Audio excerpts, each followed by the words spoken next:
샬롬 샬롬 샬롬 샬롬 샬롬. 하나님 사랑합니다. 여러분 주 안에서 사랑합니다. 오늘 창세기 46장 28절에서 34절 요셉의 효도를 본받아야 하죠. 우리가 요셉 이야기 계속 우리 함께 은혜를 나눠봅니다.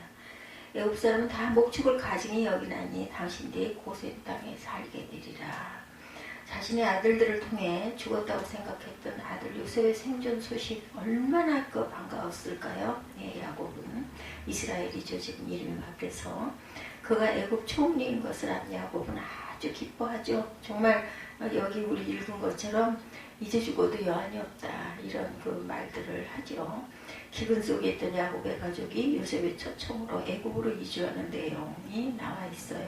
그 넓은 애굽에 와서 정말 남들은 그쪽 사람들은 가증히 여기는 그 목축을 마음껏 할 수 있는 거, 고센 땅 전체를 차지할 수 있는 거 얼마나 이게 정말 영광이고 기뻤겠어요. 예. 애굽으로 이주하는 야곱의 가정에 대해서 소개가 됩니다. 제단을 샀어요. 야곱이 46장 1절을 보면 우리가 28절부터 읽었기 때문에 이스라엘이 모든 소유를 이끌고 떠나 부엘세바에 이르러 그의 아버지 이삭이 하나님께 희생제사를 드리니 참 야곱이 그 제단을 잘 쌓았고 이렇게 어디로 움직이기만 하면 그 자리에 제사를 드리죠. 그 밤에 하나님이 이상 중에 이스라엘에게 나타나 이르시되 야곱아 야곱아 하시는지라. 야곱이 이르되 내가 여기 있나이다 하매 하나님이 이르시되 나는 하나님이라 내 하나님 아버지의 하나님이니 애굽으로 내려가기를 두려워하지 말아라. 내가 거기서 너로 큰 민족을 이루게 하리라. 가라고 이렇게 말씀을 하시니 얼마나 감사해요. 내가 가야 돼 말아야 돼. 가가지고 죽으면 어떻게 이런 생각은 안 들겠어요. 낯설고 그 애굽 무서운 애굽으로 가야 되니 정말 이제는 내 나라가 아니라 이방 나라에 가서 살아야 되잖아요. 내가 너와 함께 애굽으로 내려가겠고 반드시 너를 인도해 다시 또 올라올 것이며 요셉이 그의 손으로 내 눈을 감기리라. 아들 손에 눈을 감고 죽을 것이다. 큰 축복이에요. 야곱이 부엘세바에서 떠날 때 이스라엘의 아들들이 바로가 그를 태우려고 보낸 수레에 자기들의 아버지 야곱과 자기들의 처자들을 태우고 그들의 가축과 가나안 땅에서 얻은 재물을 이끌었으며 야곱과 그의 자손들이 함께 애굽으로 갔더라. 이제 애굽에 도착을 했어요. 이와 같이 야곱이 그 아들들과 손자들과 딸들과 손녀들을 이와 같이 곧 그의 모든 이런들이 곧 이런 자에게 아직 해석이 깊을 거예요. 이제는 성경을 자꾸 읽으면서 이 흐름을 읽어보면서 거기에 강조한 부분들, 우리말로 표현한 부분들의 허점을 모아서 읽다 보면은 은혜가 깊어요. 애굽으로 갔더라. 애굽으로 내려간 이스라엘 가족의 이름은 이러하니라. 야곱과 그의 아들들 곧 야곱의 맏아들 루벤의 아들 한옥과 발로와 헤스론과 갈미요. 시몬의 아들은 여무엘과 야민과 오하과 야긴과 스얄과 가나안 여인의 아들 사울이요. 레위의 아들은 게르손과 그아가 무라리. 여기 보면 이름들이 똑같은 이름들이 겹쳐서도 나와요. 그죠? 유다의 아들 곧 엘과 오나가 셀라와 베라스와 세라니. 엘과 오나는 가나안 땅에서 죽었고 베레스의 아들은 헤스론과 하몰이며 이사갈의 아들은 돌라와 부아와 욥과 시몬. 여기도 욥이 또 나오죠. 스불론의 아들은 세굣과 일론과 얄레일이니 이들은 레아가 갓담 나람에서 야곱에게 난 자손들이라. 그 딸 디나를 합하여 남자와 여자가 33명이며 가세 아들은 시몬과 학기와 순이와 에스본과 에리와 아르디와 아렐리오. 아셀의 아들은 임나와 이스와와 이스위와 부리아와 그들의 누이세라며 또 부리아의 아들은 헤벨과 말게리니. 이들은 라반이 그의 딸 레아에서 준 실바가 야곱에게 낳은 자손들이 모두 16명이라. 야곱이 아니라 아엘의 아들 곧 요셉과 베냐민이요. 애굽 땅에서 오늘 제사장 보디베라와의 딸 아스낫이 요셉에게 낳은 므낫세와 에브라임이요. 이제 요셉의 아들들이 등단을 하죠. 예, 베냐민의 아들 곧 벨라와 베겔과 아스벨과 게라와 나아민과 에히와 로스와 뭇빔과 혹빔과 이르시니 이들은 라헬이 야곱에서 낳은 자손들이 모두 13명이요. 단의 아들 후심이요. 납달리 아들 곧 야스엘과 구니와 에셀과 살렘이라. 이들은 나반이 그의 딸 라헬에게 준 비라와 야곱에게 낳은 자손들이 모두 17명이라. 야곱과 함께 애굽에 들어간 자는 야곱의 며느리들 외에 66명이니 이른다 야곱의 태어난 자이며 애굽에서 요셉이나 아들은 2명이니 야곱의 집사람으로 애굽에 이른 자가 모두 70명이었더라. 여기 70명이 나와요. 그래서 야곱이니 이제 애굽에 이른 그 부분부터 말씀을 함께 이렇게 좀 한번 쭉 읽어봐야 얼른 또 그랬구나 70명이구나 이렇게 생각을 할 수 있죠. 70명으로 이제 시간이 벌써 다시 이렇게 퍼져나가죠. 야곱이 애굽으로 가다가 이곳에 머무른 것은 그의 조상들에게 계시를 내려주는 하나님의 뜻을 분명히 알고자 하기 때문이었다. 이렇게 말하고 있어요. 3절에 보면 그랬죠. 가나안의 최남단 브엘세바가 있어. 사사기 20장 1절에 이 모든 이스라엘 자손이 단에서부터 브엘세바까지와 길르앗 땅에서 나와 그 회중이 일제히 미스바에서 야훼 앞에 모였으니 이스라엘이 하나님께 희생을 드린 곳이기도 합니다. 이스라엘의 모든 소유를 이끌고 떠나 브엘세바 이르러 그의 아버지 이삭이 하나님께 희생 제사를 드렸다. 하나님의 계시가 있었죠. 1절에 브엘세바에서 제단을 쌓고 희생을 드린 야곱에게 하나님은 밤에 이삭을 통해 나타나십니다. 야곱에게 계시를 주시기 전에 먼저 자신이 야곱의 부친인 이삭의 하나님이심을 밝히죠. 그리고 나서 하나님은 야곱이 애굽에 내려갈 것과 동행해 주시겠다는 축복 4절에 이로써 야곱이 애굽에 가는 것은 분명한 하나님의 뜻으로 확인을 합니다. 하나님을 체험한 자 창세기 15장 1절에 이후에 야훼의 말씀의 환상 중에 아브라함에게 임하여 이르시되 아브라함아 두려워하지 말라 나는 내 방패요 너희 지극히 큰 상급이니라 이렇게 말씀하신 적이 있어요. 또한 다니엘에게도 나타나시죠. 이에 은밀한 것이 밤의 환상으로 다니엘에게 나타나 보임에 다니엘의 하늘에 계신 하나님을 찬송하니라. 그때는 이렇게 성령이 지금도 그래요. 우리가 깊이 기도하면 오죠. 하나님의 영이 임하시죠. 근데 아주 조심해야 될 것은 이게 나쁜 그런 사단들이 그런 경우도 있기 때문에 그걸 분별을 잘 해야 됩니다.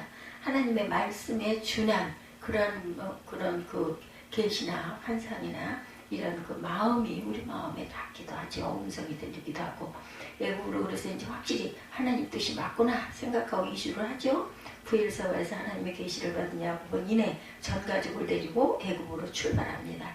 야곱은 두려운 마음으로 브엘세바에 도착했으나 떠날 때는 하나님의 약속과 위로를 받았기 때문에 담대한 마음으로 맞다 우리 확인하면은 아주 뭐 전혀 갈등 없이 하죠. 근데 이게 확실치 않을 때는 갈등을 하고 그동안 우리가 기도를 하고 마음에 하나님의 뜻이 어떻게 와서 닿는지 항상 묵상을 할 줄 알아야 합니다.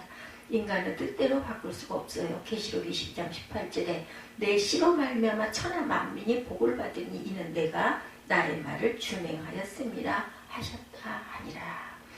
야곱이 요셉을 만나요. 이제 만나서 엄마 어근 맞아서 울죠. 창세기 33장 4절에도 에서가 달려와서 그를 맞아야 하고 목을 어금 맞추어 그와 입 맞추고 서로 우니라 형제간에 화해하는 거. 이거 여기에도 하나님이 개입하시죠.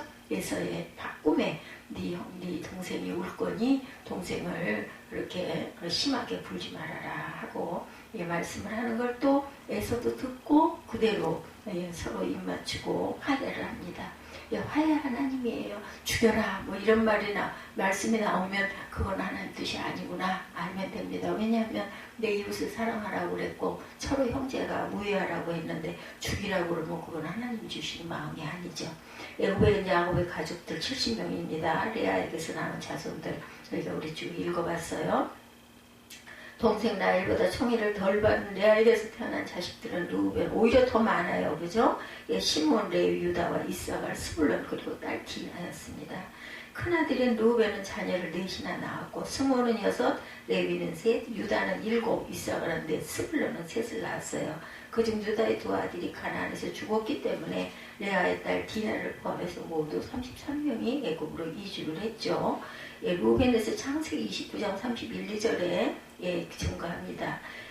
여호와께서 레아가 사랑받지 못함을 보시고 그의 태를 여섰으나 라헬은 자녀가 없었더라. 이게 다 좋은 일은 아니에요. 이렇게 사랑받는 여인은 자녀가 없어서 마음고생을 많이 하죠.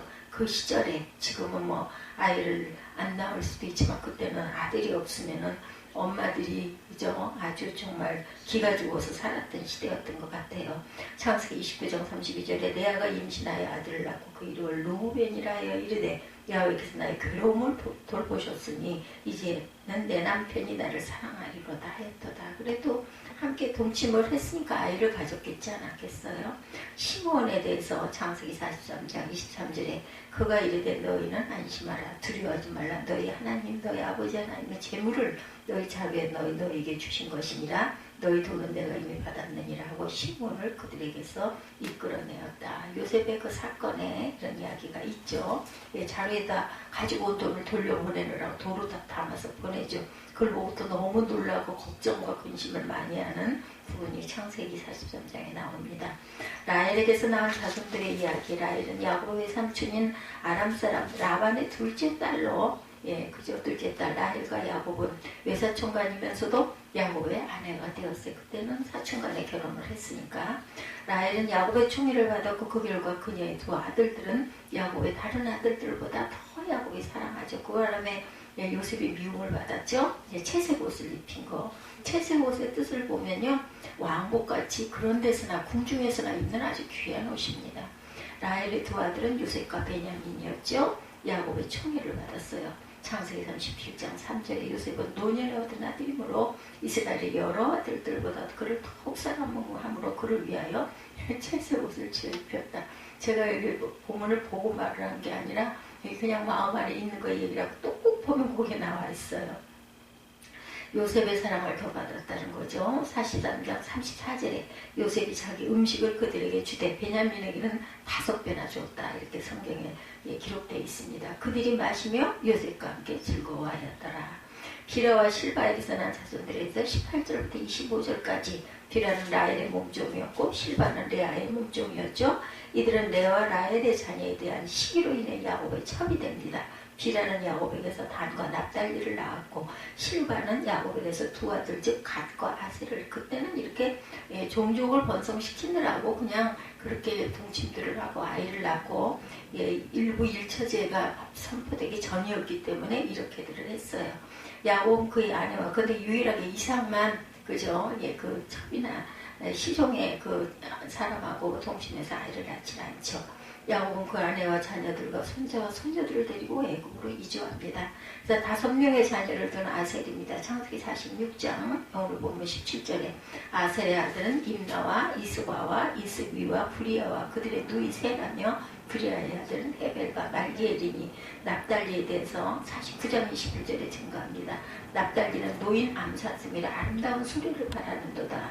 그래서 야곱과 요셉이 상봉하는 부분이 29절부터 30절까지 극적인 상봉을 요셉은 야곱과 그의 가족들이 고센에 도착했을 때 수레를 갖추고 고센으로 올라가서 아버지를 맞으며 목으로 끌어안고 얼마 동안 울었다 그렇게 말씀하죠. 야곱과 요셉의 만남은 22년 만에 이루어진 그러한 그 내용. 서로 죽은 줄 알았는데 살아서 만났으니 말할 수 없는 극적인 마음. 또한 요셉은 아버지가 살아계실까 돌아가셨을까 우리 형제들은 어떻게 됐을까 생각을 안 했겠어요? 엄청 생각을 했겠죠. 야곱과 요셉 창세기 46장으로 보면 29절에 요셉이 그의 수레를 갖추고 고센으로 올라가서 그의 아버지 이스라엘을 맞으며 그에게 보이고 그의 목을 엇맞추고 안고 아마 그 나라에서는 그렇게 울 때 목을 엇맞추고 안고 얼마 동안 울며 잃었던 양을 찾은 목자의 기쁨을 누리게 되고 느끼게 되죠. 야곱이 고백합니다. 30절에 야곱이 요셉을 만난 것은 죽었던 아들이 살아난 것이고 잃었던 아들을 다시 찾은 기쁨. 지금까지 야곱의 파란만장한 삶에 복이 찾아온 거죠. 얼마나 기쁘고 감사했을까요.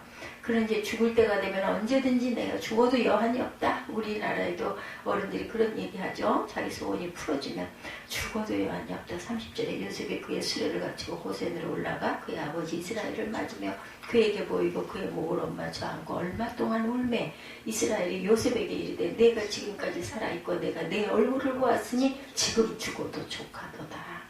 부모와 입맞추는 엘리사에 대해서 열왕기상 19장 20절에 그가 소를 버리고 엘리야에게로 달려가서 이제 청하건대 나를 내 부모와 입맞추게 하소서. 그리한 후에 내가 당신을 따르리이다. 엘리야가 그에게 이르되 돌아가라. 내가 어떻게 행하였느냐 하니라. 고센 땅에 거주합니다. 요셉을 만난 야곱은 요셉이 지정해준 고센 땅으로 갔어요. 야곱이 고센에 이르자 요셉은 그를 기다리지 않고 몸소 그곳으로 수레를 타고 가죠. 고센 땅은 아주 비옥한 지역일 뿐만 아니라 목축에 적합한 장소였다. 요셉이 오죽이나 잘 알았겠어요. 그 나라에서 살고 모든 곳을 돌아다니면서 그죠? 곡식을 거두게 하고 창고를 짓고 했으니 출애굽 전에 이스라엘이 거주하던 곳이기도 합니다. 창세기 45장 10절에 보면 아버지의 아들들과 아버지의 손자들과 아버지의 양과 소와 모든 소유가 고센 땅에 머물며 나와 가깝게 하소서. 이런 이야기를 했어요. 45장에. 소환들로 불립니다. 시편 78편 12절에 보면 옛적에 하나님의 애굽 땅 소환 그 들에서 기이한 일을 그들의 조상들이 목전에서 행하셨다. 이랬던 곳이 바로 고센 땅. 마침내 야곱은 요셉과 극적인 재회를 하고 서로 간에 기쁨으로 화답을 합니다. 그래서 애굽에 이런 그 내용 오늘 본문 28절에서 34절까지 우리 쭉 지나간 그 자녀들의 숫자와 그리고 그 자녀가 또 자녀를 낳은 숫자 모두 전체 70명이었더라. 우리는 46장을 통해서 하나님을 의존한 자에 대한 축복과 하나님의 오묘하신 섭리를 깨닫게 됩니다. 우리는 지금 성경을 바라보기 때문에 그래서 그렇게 됐고 하나님의 뜻이 거기 있었기 때문에 요셉이 먼저 애굽으로 가서 자리를 잡고 총리가 되고 그리고 그 죽을 뻔한 그 가뭄 때에 자신의 그 가족을 다 데려다가 고센 땅을 차지하게 돼서 거기서 이게 큰 나라를 이루게 했구나라는 것을 알지만 그때는 얼마나 가슴 조이며 내가 이게 가는 게 옳아 아니면 갔다가 죽는 게 아니야 별 생각을 다 하지 않았겠어요. 낯선 땅을 얼마를 걸려서 거기를 갔을 텐데 야곱이 유다를 요셉에게 미리 보내어 자기를 고센으로 인도하게 하고 다 고센 땅에 이르니 요셉의 수레를 갖추고 고센으로 올라가 이스라엘을 맞으며 그에게 보이고 그 목을 어긋마자 안고 얼마 동안 울매 이스라엘이 요셉에게 이르되 내가 지금까지 살아있고 내가 내 얼굴을 보았으니 지금쯤 죽어도 좋거니와. 요셉의 그 형들과 아비의 권속에게 이르되 내가 올라가서 바로에게 고하여 이르기를 가나안 땅에 있던 내 형들과 내 아비의 권속이 내게로 왔는데 그들은 목자나 목축으로 업을 삼음으로 그 양과 소와 모든 소유를 이끌고 왔나이다 하리니 바로가 당신들을 불러 너희의 업이 무엇이냐 묻거든 당신들은 고하기를 주의 종들은 어렸을 때부터 지금까지 목축하는 자였는데 우리가 우리 손주가 다 그러하나이다 하소서. 애굽 사람은 목축을 가증히 여기나니 당신들이 고센 땅에 거하게 되리이다. 아마 허락할 것이다. 및 이리야. 그 요셉은 여기가 맞다 생각을 한 거예요. 요셉은 이 세상에서 가장 어려움을 잘 극복하고 하나님이 주시는 최고의 축복을 누린 사람입니다. 그동안 그는 한 번도 범죄하지 아니하여 예수 그리스도의 예표라고 칭찬을 받는 사람. 구했잖아요. 애국과 이방 나라들의 식량으로 죽을 뻔한 7년. 그렇게 되면 다 죽는데요. 얼마나 그 나라가 척박한지. 노예로 시작한 애굽의 삶을 그는 극복하고 나중에 감옥까지 들어갔지만 그의 믿음과 성실과 진실의 삶을 버리지 않았기 때문에 그래서 끝까지 완주하죠. 하나님은 어느 날 바로에게 미래에 올 흉년의 꿈을 꾸게 하시고 요셉을 그 꿈을 해석하게 하셔서 그런 총리 되신 데에는 축복, 기적이 일어난 거예요. 기적은 하나님이 하시는 몫이죠. 우리가 할 수 있는 것은 내가 그 주어진 자리에서 최선과 최고의 노력과 열심과 기도를 하는 것밖에 없습니다. 우리 삶이 이래서 기도죠. 이러한 요셉의 삶은 우리에게 귀감이 되고 우리가 그의 삶과 신앙 중에 배워야 할 것이 너무나 많음을 알게 합니다. 근데 요셉이 신앙적으로만 성공한 인물이 아니고 육신 아버지에게 훌륭한 효도를 해서 효에 관한 부분에서도 타의 추종을 불허하게 하는 훌륭한 인물이 되었어요. 그래서 어버이 주일에 이 요셉의 이야기를 많이들 합니다. 부모에게 효도하고 기쁨을 드리는 주일, 이런 그 주일을 우리가 지키기도 하죠. 그래서 어버이 주일이다. 또 이렇게 5월달에는 그런 말씀으로 우리가 은혜를 나누죠. 부모께 효도한 요셉의 삶을 소개하면서 우리가 마땅히 해야 할 효에 대해서 생각해 봅니다. 요셉의 훌륭한 효도를 그대로 본받아서 하나님이 여러분들의 가정에 큰 축복을 내리시기를 주님의 이름으로 축원합니다. 요셉은 아버지 야곱에게 어떤 효도를 했어요? 아버지를 가까이 모시는 옆에 오셔서 사식에 터전을 마련해 주죠. 이것처럼 기가 막힌 축복이 없죠. 복이 없습니다. 요셉이 총리 되시기 위해서 곧 고향의 소식을 듣게 되죠. 그때 중동 전 지역이 흉년으로 인하여 어려움을 당하고 있었기 때문에 가나안에 사는 그 야곱의 가정도 당연히 어려움을 당하죠. 사람 이렇게 식구가 한둘이냐고요. 우리 같은 경우는 뭐 둘이 살고 셋이 살고 하니까 예, 양식이 별로 크게 중요하지가 않지만 그때는 수십 명이 사니 그 양식이 얼마나 그죠 많이 들어가겠어요. 그 형들이 애굽의 요셉에게 양식을 사러 오므로 아버지의 생전 소식을 듣게 되죠. 그래서 나중에 형들에게 자신을 밝히고 아버지를 모셔오도록 해서 함께 살게 됩니다. 죽은 줄 알았던 아들의 생전 소식과 그가 크게 하나님의 축복을 받아서 성공했다는 소식, 야곱의 이루 말할 수 없는 기쁨의 단을 거둔 거죠. 그래서 기운이 소생하여 긴 여행을 감당하는 건강도 얻게 됩니다. 이렇게 마음의 기쁨이 사람을 건강하게 지탱해 주죠. 그들이 또 요셉이 자기에게 부탁한 모든 말로 아버지에게 고하며 그 아버지 야곱이 요셉의 그 자기를 태우려고 보낸 수레를 보고야 기운이 소생한지라 이렇게 증거됩니다. 이스라엘이 가로되 조카도다 내 아들 요셉이 지금까지 살았으니 내가 죽기 전에 가서 그를 보리라. 45장 27, 8절에 이렇게 말씀했어요. 그리고 애굽에 와서 아들을 만나는 기쁨을 보면 30절은 오늘 보면 30절에 이스라엘이 요셉에게 이르되 내가 지금까지 살아있고 내가 내 얼굴을 보았으니 지금 죽어도 족하다. 여기 가하도다라고도 말합니다. 그러니까 이 풀이가 굉장히 중요한 거죠.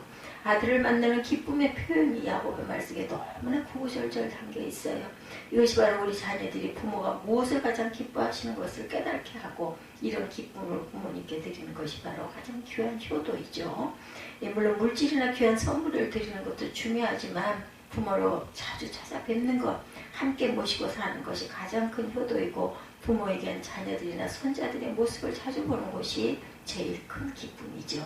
또한 우리 부모님들도 자신을 모시고 사는 아들과 며느리를 또한 얼마나 귀하게 여기겠습니까? 떨어져 사는 자녀는 오랜만에 보니 반갑고 올 때마다 용돈도 드리고 선물도 드리니 그것도 또 너무나 고맙고 기뻐요. 그게 돈으로 느껴지지가 않아요. 마음으로 느껴지죠. 반면에 같이 사는 자녀와는 오랫동안 같이 있다 보니 때로 부딪히는 일도 많고 그죠? 섭섭해 느끼는 부분도 많습니다. 그래서 같이 있는 자식이나 며느리보다 오랜만에 만나는 자녀가 반가울 수도 있습니다.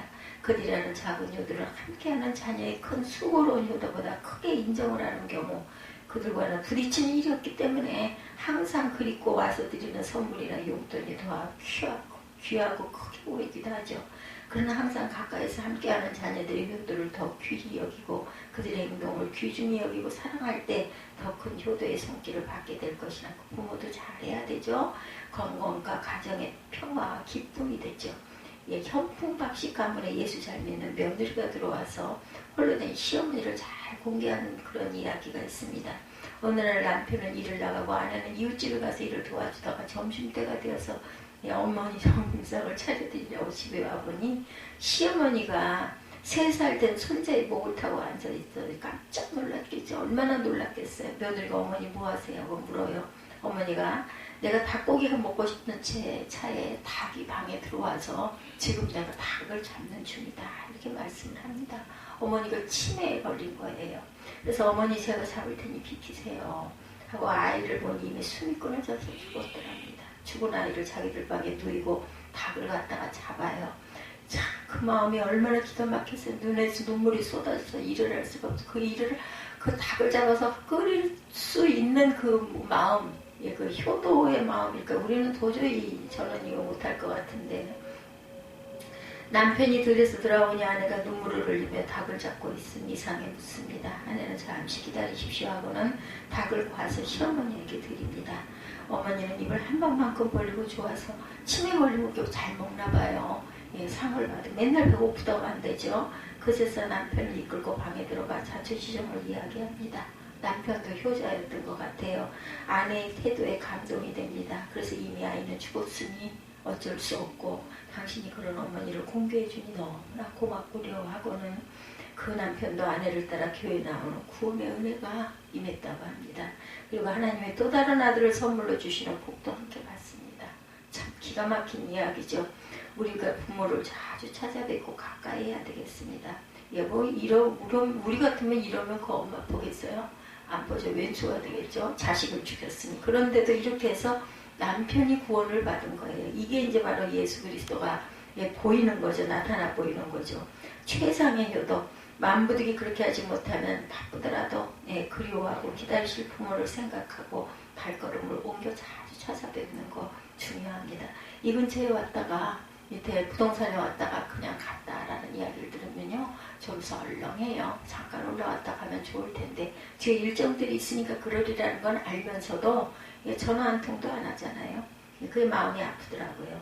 우리의 부모를 항상 찾아뵙고 가까이 모셔서 하나님의 교회를 주신 게, 그래서 얼굴이라도 일주일에 한 번 보게 된 게 얼마나 감사한지, 또 못 보게 되면 또 못 보게 되는 대로 기도하면서, 둘째 같은 경우는 그 마음이 그렇게 하얘요. 그냥 백지같이 참 섭하고 그런 게 있어야 할 텐데 그 마음이 아니고 그냥 기도해 줍니다. 또 떨어져 살아야 되나 보다. 그래서 내가 죽기 전에 얼굴을 볼 수 있을까? 보이기는 했는데 그게 언제쯤일까? 이런 마음도 먹기도 하죠. 자신이 잘 돼서 아버지를 기쁘게 하는 효도를 했다는 거죠. 요셉은 아버지에게 처음에는 아픔을 드렸어요. 형들을 시기해서, 형들이 아들을 시기해서 죽이려다가 애굽의 상인에게 노예로 팔고 색동업을 벗겨서 거기에 양의 피를 바르고 아버지에게 가져다 보이는 아픔을 드렸죠. 아들의 옷이 분명한 것을 확인한 야곱은 요셉의 짐승에게 잡혀 찢겨 죽은 것으로 포기를 했어요. 마음으로. 아버지 야곱의 슬픔은 말로 표현할 수가 없습니다. 그래서 나중에 요셉이 형들을 시험해보는 사건이 있어요. 44장에도 그런 내용이 나오죠. 43장에도 그런 내용이 나오는데 3, 4장에 그렇게 해가지고 형들이 정말 베냐민을 사랑한다라는 걸 알고 나를 팔 때하고는 다르구나. 서로 나서서 내가 잡혀서 섬길 테니 유다가 나서죠. 그러니 베냐민을 보내달라. 베냐민 안 보내면 아버지가 돌아가실 것이다. 이렇게 사정을 하는 그런 것을 보고 형들이 그전의 형들은 아니구나 하고 그때서야 요셉이 자신을 드러내고 형과 함께 울고 함께 그제서야 형들도 말을 한다. 이런 내용이 그죠? 앞장에 있었죠. 이렇게 아버지에게 아픔을 준 것은 요셉이 아니라 다른 아들들이었어요. 요셉은 그 아픔을 들여 부려했던 것은 애굽의 총리 대신 되고 애굽과 주변 국가들의 사람들에게 기근을 해결해주는 도우미 사람이 되므로 아버지의 이름을 빛내드리고 모셔와서 가까이 살면서 아버지의 아픈 마음을 위로해드려서 최고의 효도를, 그리고 또한 그때 그렇게 긴 세월을 부모가 살아계셨으니까 그걸 깨달아 느끼게 되죠. 우리가 우리 부모님들을 기쁘시게 하는 최상의 효도는 내가 잘 되는 것이라는 것입니다. 내가 건강하고 내 하는 일이 가치 있는 일이고 내가 나를 이 땅에 낳으신 부모님에게 보람있는 존재가 될 때 그것이 가장 부모에게 하는 하나님의 자녀의 최고의 효도. 우리는 예수를 잘 믿고 하나님 보시기에 온전한 삶을 살고 믿음이 자라나는 것, 그것이 정말 기쁨이죠. 다윗에게 압살롬이라는 아들이 있었어요. 그죠? 너무 잘생겨서 정수리부터 발끝까지 흠이 없는 자였다고 성경에 소개하고 있습니다. 그런데 이 아들이 나쁜 사람들과 어울리고 나쁜 이야기만 듣죠. 급기야는 그들의 그 이야기에 현혹이 돼서 자신의 처지를 망각하고 스스로 왕이 되어 아버지에게 반역을 해서 쫓아내는 그 사건, 압살롬 사건이죠. 예루살렘을 정복하고 아버지의 후궁들을 범하여, 그때는 그렇게 하는 게 그 자신의 그 왕권을 세우는 그런 부분이었기 때문에 후궁들을 보면 어떻게 아버지의 그 후궁을 그럴 수가 있어인데 그렇게 해야 이기는 것이었기 때문에 그렇게 했던 거더라고요. 그러니까 그래서 가문을 수치스럽게 하고 마지막으로 아버지를 죽이고자 군대를 몰고 아버지를 추격하는 일전을 벌이는, 결국은 죽죠. 그렇게 하다가. 그러나 불의한 이 아들은 하나님이 그냥 두실 리가 없습니다. 결국 전쟁에서 지게 되고 10명의 소년병들이 무참히 창에 찔려 죽게 되죠. 근데 아버지 다윗은 전쟁의 승패에는 관심이 없고 아들의 생사에만 관심이 있어서 죽이지 말아달라고 부하들에게 신신당부를 해요. 내 아들을 보고든 절대 죽이지 말아달라고. 그러나 전쟁이 끝나고 아들이 죽었다는 보고를 받자 다윗은 정말 통곡을 하면서 내 아들 압살롬아, 내 아들 압살롬아 하면서 노래까지 지어서 부르는 그러한 다윗의 이야기가 있죠. 아들 압살롬은 아버지 다윗에게 가장 못된 불효를 행합니다. 아버지를 대적한 것도 불효지만 아버지도 먼저 세상을 떠나 아버지의 마음에 한을 남기기도 자식을 앞세우는 것 가장 가슴 아픈 일이죠. 부모는 죽어 산에 묻고 자식은 죽어 부모의 마음에 묻는다는 옛말이 너무도 의미 있는 말이죠. 열왕기하 2장에 보면 다윗이 임종을 앞두고 아들 솔로몬에게 유언하는 모습이 기록되어 있죠. 다윗의 아들 솔로몬에게 두 가지 당부를 합니다. 하나는 힘써 대장부가 되어라. 두 번째는 하나님을 잘 섬겨 잘 되고 축복을 받아라. 이 두 가지의 축복을 합니다. 죽은 아버지 입장에서 나라를 물려주는 아들에게 부탁할 말이 얼마나 많았겠습니까? 그런데도 다윗은 오직 아들이 잘 되는 길만 유언으로 솔로몬에게 하는 것을 볼 때 자녀가 잘 된다는 것이 부모에게 정말 대단한 기쁨입니다. 효도이기도 하죠. 하나님을 잘 믿고 교회를 위해 충성하고 예수 그리스도를 통하여 은혜와 축복이 충만하시기 바랍니다. 그래서 하는 일마다 하나님의 형통한 축복, 건강의 축복, 또한 가정의 복을 받으시기 바랍니다. 자녀의 복을 받으시기 바랍니다. 그래서 여러분이 잘 돼서 부모님이 여러분을 보고 기뻐하고 즐거워하는 최고의 효도를 돌려드리는 성도님들이 되시기를 주님의 이름으로 축복합니다. 세 번째, 형제와 화목한 것이 최상의 효도입니다. 아버지와 형제들을 모셔온 요셉은 그들과 화목을 이루며 살았어요. 사실 형들은 자기를 죽이려 든 사람들이었죠. 원수이기도 합니다. 원수를 사랑하라를 실천한 것이 바로 요셉의 믿음이고 사랑이었죠. 근데 그들에게 요셉은 결코 악으로 악을 갚지 않았어요. 끝까지 용서하고 사랑하고 그들의 손길을 은혜로 감사하며 하나님이 이때를 위하여 나를 보낸 것이니 형님들 너무나 걱정하지 마소서 하고 오히려 그저 그 염려를 마음을 비울 수 있도록 말을 하죠. 아버지 때문에 자신들이 행한 악한 행동을 악으로 갚지 않고 기다리는 줄 알고 있던 형들은 아버지 야곱이 죽자 요셉의 보복이 들어왔어요. 아버지가 돌아가신 뒤 우리에게 보복하면 어떡하나 겁을 내죠. 그래서 요셉에게 아버지가 임종 때 유언하기를 내 형들이 내게 악을 행하였을지라도 바라건대 허물과 죄를 용서하라고 하셨다고 동생에게 전하며 우리의 죄를 용서해달라고 애원합니다. 그런데 요셉은 그들의 말을 들을 때 울었더라고 성서는 소개하고 있어요. 그것은 분하여 온 것이 아니라 이미 용서했는데 아직도 두려워하는 형들이 안타까워서 우는 거죠. 그리고 형들에게 조금 더 걱정하지 말라고 위로합니다. 내가 하나님을 대신하리까 하면서 자신이 총리 대신이 된 것은 형들이 나를 애굽에 팔았기 때문이기 때문에 형들은 나의 원수가 아니라 은인입니다. 이렇게 위로합니다. 그리고 당신들과 당신의 자녀들을 내가 책임지고 기르리이다 하면서 오히려 위로하죠. 하나님이 요셉에게 축복한 것은 이런 요셉의 화평의 삶 때문이었다라는 것. 분명히 형들이 잘못했어요. 그것도 그냥 잘못이 아니죠. 죽이려고 했고 죽을 뻔했어요. 동생을 노예로 팔아버렸는데도 형들을 용서하고 화평의 삶을 사는 요셉의 모습을 보면 정말 기쁘고 정말 감동이죠. 요셉은 아버지에게 형제와의 화평의 삶을 삶으로 최고의 효도를 했습니다. 부부가 서로 사랑하여 화평을 이루고 형제 자매 간의 화평을 이루는 삶을 살면 하나님께 영광이 되고 부모에게도 큰 효도가 된다는 것. 미워하는 마음을 비워야 합니다. 노력해야 되죠. 화목한 아들 며느리, 화목한 형제 자매를 바라보는 부모의 마음이 얼마나 기쁘고 즐겁겠습니까? 모두 형제간에 그리고 우리의 가정을 화평의 가정으로 만들어서 부모님을 기쁘시게 해드리는 효도를 하시는 여러분들이 되시기 바랍니다.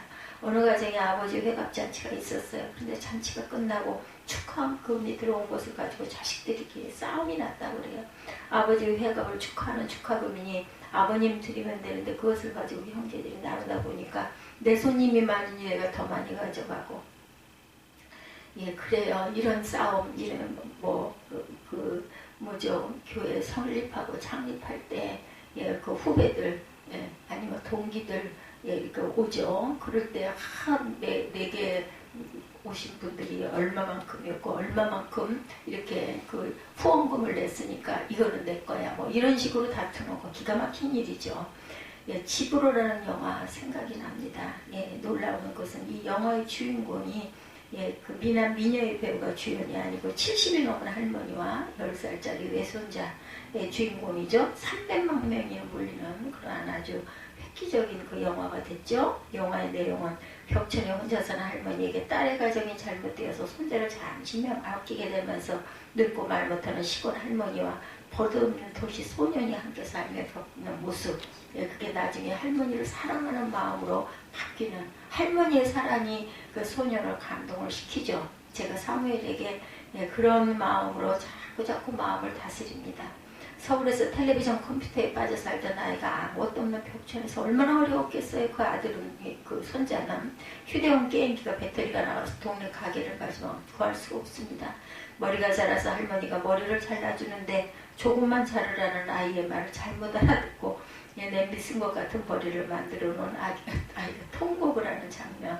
어느 날 켄터키 치킨을 사달라고 떼쓰는 손자에게 할머니는 나무를 팔아서 닭을 사서 과서 먹이죠. 아이가 왜 치킨에 물 말아 놓았느냐고 떼쓰고 안 먹는 모습. 관객들이 정말 신선했을 거예요. 폭소를 자아냅니다. 그러면서 아이는 서서 이 외할머니의 사랑을 느끼게 되고 다시 서울로 돌아갈 때는 아프면 자신이 그린 아픈 그림을 보라고 하면서 눈물을 흘리고 떠납니다. 영화의 마지막에 이 영화를 이 땅의 할머니들에게 드립니다. 이렇게라는 자막. 못다한 효도의 아쉬움을 표하는 작가의 모습이 아주 기가 막히게 관객들의 공감을 자아냅니다. 어떤 그 신학적인 그 의미보다는요, 이 마음 전달이 정말 귀합니다. 제가 이번에 지방에 갔을 때 그 목사님이 어제 전화하셨더라고요. 주차장 어려움을 겪으셨다고 그러는데 인사를 못 드렸다고 하면서 회장이 이렇게 직접 전화하는 건 저는 처음 받았습니다. 그러면서 그 위로하는 그 마음 정말 감사하더라고요. 효도는 하나님이 명하신 계명 중 약속의 첫 계명. 그래서 제가 말씀을 드렸죠. 그럼 또 그 용기를 얻으시지 않겠어요? 참 은혜를 많이 받았다라고. 우리가 정말 하나님을 신뢰하는가 이 부분에 마음이 있었다고 하면서 왜냐하면 제가 창세기를 하고 있다 보니까 그 목사님 생각이 안 날 수가 없어요. 그리고 그 단어의 그 깊은 의미 그 한마디가 정말 깊이 그래서 이게 중요하다는 얘기 제가 한 것입니다. 하나님이 우리에게 그분은 무슨 성경에 뭘 증거하고 이런 거 없었어요. 자신의 이야기를 그냥 하면서 요셉은 그러지 않았다. 과연 우리가 하나님을 얼마나 사랑할까 이런 거 그리고 기도합시다 이렇게 하셨는데 그게 와서 꽂히는 거는 정말 진정으로 전달할 때 그게 거기에서 주님의 모습이 나타나는 거죠. 우리는 너무너무 부족해요. 절대로 이만큼도 미치지를 못해. 그렇기 때문에 거기에서 주님의 사랑이 이만큼 크고 넓구나 이런 귀한 의미가 있었구나 이거를 한마디 한 단어 하나를 깨달으면 그게 얼마나 큰 기쁨이 돼서 내 생명력이 되는지 그건 아무도 그 은혜를 받지 않은 사람은 알 수가 없습니다. 우리 부모들을 위하여 마음을 기쁘시게 해드리고 우리가 할 수 있는 좋은 음식과 용돈을 드리는 일 할 수 있으면 최선을 다해 그걸 아까워해서는 안 되죠. 그렇게 했을 때 내게 복이 돌아온다는 것을 절대로 잊지 마시기 바랍니다. 이처럼 요셉처럼 부모를 잘 찾아뵙고 가까이 모시고 신앙생활도 잘 하셔서 하나님의 놀라운 축복을 받으시기 바랍니다. 형제와 가족이 화목을 이루어 그것을 바라보는 부모님을 기쁘게 해드리는 효도를 이루는 그러한 그 자녀들의 그 축복 그것이 하나님께서 원하시는 내 부모를 공경하고 이 말씀이라는 것을 잊지 않는 저와 여러분 오늘은 창세기 46장 요셉의 효도를 본받아서 우리의 부모님과 우리의 형제 자매 부족하고 정말 많죠. 흠도 많고 그렇더라도 그걸 꼬집는 것보다는 더 위로하고 얼마나 사랑이 부족하셨으면 저렇게 마음이 저렇게 되셨을까 아니면 언니가 동생이 왜 그럴까 이런 부분을 사랑으로 감싸 안는 내 이웃을 사랑하라는 그 마음의 실천이 저와 여러분들의 마음에 충만하게 임하시기를 주님의 이름으로 축복합니다. 시간이 많이 가서